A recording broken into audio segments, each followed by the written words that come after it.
Salut à tous, c'est Romano pour Xiaomi Passion et aujourd'hui je vous propose de découvrir donc la nouvelle caméra connectée signée Xiaomi. C'est la Xiaomi Xuangmi 720p Smart Camera, donc une petite caméra de surveillance pour l'intérieur de votre maison. Donc une petite caméra sans prétention pour un prix mini puisque vous pourrez la trouver aux alentours des 15 à 16 euros chez Gearbest. Merci à Gearbest donc pour l'envoi du produit, me permettant ainsi de vous faire découvrir cette caméra. Je vous propose de faire le tour de la boîte et ensuite on va découvrir ce qui se cache à l'intérieur.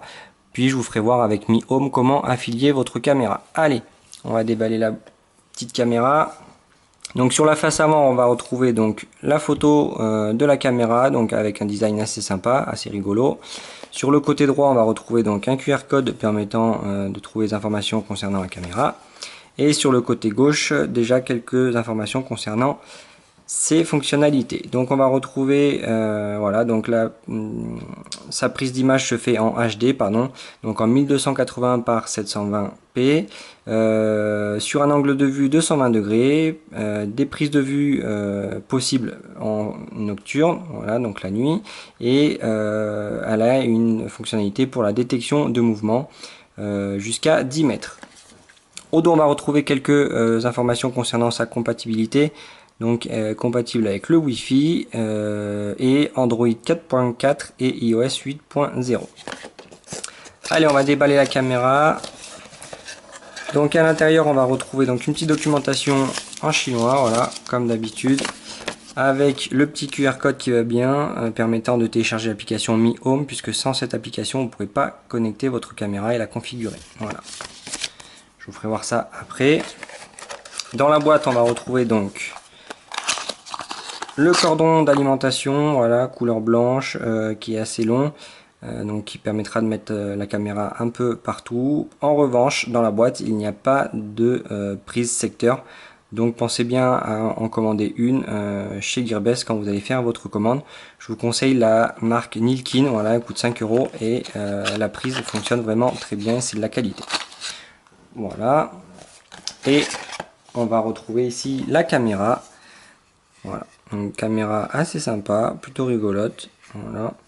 Donc on va faire le tour de la caméra. Sur la face avant, on va retrouver donc sa lentille permettant de faire des prises de vue donc en HD, donc 1280 par 720p comme je vous ai dit tout à l'heure, sur un angle de vue de 120 degrés. Voilà. Tout autour, donc on va retrouver des LED permettant de prendre des images de nuit. Voilà, donc c'est sa vision nocturne. Petit défaut je trouve sur ce modèle, c'est qu'on voit vraiment les LED la nuit, mais bon, c'est pour certains ça sera un détail, mais je la trouve un peu trop voyante la caméra. En bas, on va retrouver la LED de notification permettant de savoir où en est la caméra. Donc si c'est orange, c'est qu'elle n'est pas paramétrée. Si c'est bleu clignotant, ça veut dire que la caméra est en train d'être paramétrée ou qu'elle cherche le Wi-Fi. Et si c'est bleu fixe, ça veut dire que la caméra est correctement paramétrée et qu'elle enregistre, enfin qu'elle peut diffuser le flux vidéo. Ici en haut, on va retrouver donc le micro, voilà, permettant d'écouter sur votre téléphone ce qui se passe dans la pièce où se trouve la caméra. Sur le côté droit, on va retrouver ici un petit trou permettant de faire donc le reset de la caméra, voilà, donc avec un petit trombone. Et en haut, on va retrouver donc un port pour la carte micro SD. Au dos, on va retrouver un haut-parleur, donc permettant de diffuser un message à la personne qui se trouve dans la pièce via votre téléphone avec l'application Mi Home. Ici, on va retrouver le port pour l'alimentation, donc en micro USB. Et sur l'autre côté, il n'y a rien du tout, même en haut, il n'y a rien. Voilà. Ici, on va retrouver donc son support, voilà, donc qui est sur une rotule, donc permettant, voilà, d'incliner comme on veut la caméra. Donc elle s'incline un tout petit peu vers l'avant, mais voilà, ça s'arrête là. Donc après, vous pouvez la faire tourner comme vous voulez. Sur sa base, il n'y a rien de prévu pour un support mural par exemple, donc ça sera à vous après à faire le nécessaire ou à fabriquer quelque chose pour pouvoir la mettre un peu où vous voulez. Allez, je vous propose donc de brancher cette caméra pour voir ce que ça donne avec le paramétrage à Mi Home. Voilà. Donc comme je vous disais tout à l'heure, la petite LED est passée à orange, donc on va attendre que la dame parle. En attendant, donc je vais vous faire voir dans Mi Home, voilà.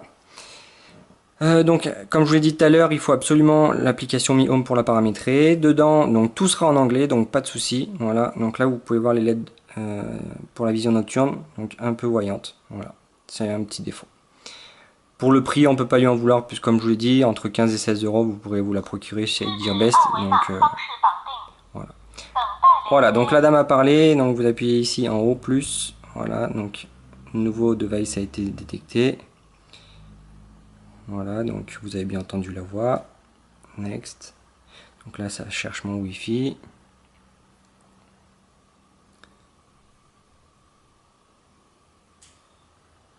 Hop, donc le QR code. Vous mettez le QR code face à la caméra. Voilà. Donc vous continuez. Et là, vous voyez, comme je vous disais tout à l'heure, donc la caméra clignote en bleu. Donc ça veut dire que le paramétrage se fait. Vous pouvez le voir là d'ailleurs, c'est en train d'augmenter. Et dès que ça va devenir bleu fixe, ça veut dire que la caméra a bien capté le Wi-Fi. Voilà. Hop. Donc là, je sélectionne où se trouve la caméra. Voilà. Et vous pouvez voir ici donc que j'ai un nouveau device et la caméra est apparue. Hop, allez, on va cliquer dessus. Et voilà ce que ça donne. Hop. Voilà, donc plein de fonctionnalités. Donc ici la galerie, les vidéos capturées. Ici vous faites un appui long si vous voulez diffuser un message, prendre une photo ou activer la détection de mouvement. Donc ici vous pouvez écouter ce qui se passe. Là c'est coupé actuellement. La résolution pour les images, voilà, en HD. Vous pouvez mettre en plein écran. Vous pouvez mettre pause aussi la caméra et on va aller voir directement un peu les options pour vous faire voir donc que tout est en anglais, donc pas de souci là-dessus. La caméra est vraiment compatible avec la France, donc testé sans connexion Wi-Fi, donc en Edge, en 3G et en 4G à l'extérieur, il n'y a pas de souci, ça récupère bien le flux vidéo. Donc vous pouvez y aller les yeux fermés, la caméra est bien compatible. Voilà, donc les paramètres, voilà, donc c'est des choses un peu courantes. Voilà. Donc vous pouvez couper la lettre de notification, ici, voilà, sur cette ligne. Le watermark, donc ça c'est une signature électronique en fait qui se placera sur vos photos à chaque fois ou sur vos vidéos. Voilà, donc ça vous le mettez ou vous l'enlevez comme vous voulez. Et le grand angle, donc pareil, à vous de voir. Vous avez aussi la possibilité d'activer ou non la vision nocturne, la détection de mouvement. Et voilà, donc là j'ai pas mis de carte micro SD, mais vous voyez, vous avez plusieurs possibilités encore avec cette micro SD. Et en bas, tout en bas, donc on va retrouver la possibilité de tourner la caméra ou non selon la position dont vous l'avez mise. Si c'est un peu à la tête à l'envers, vous pouvez inverser l'image pour que ça soit plus agréable à regarder. Voilà, donc on a fait le tour de cette caméra. Donc si vous avez des questions, n'hésitez pas à venir me les poser sur les divers supports Xiaomi Passion. Donc j'essaierai de vous répondre le plus rapidement possible. Si vous avez aimé la vidéo, n'hésitez pas à mettre un petit pouce bleu, ça fait toujours plaisir aussi. Et sur ce, moi je vous dis à la prochaine. Salut!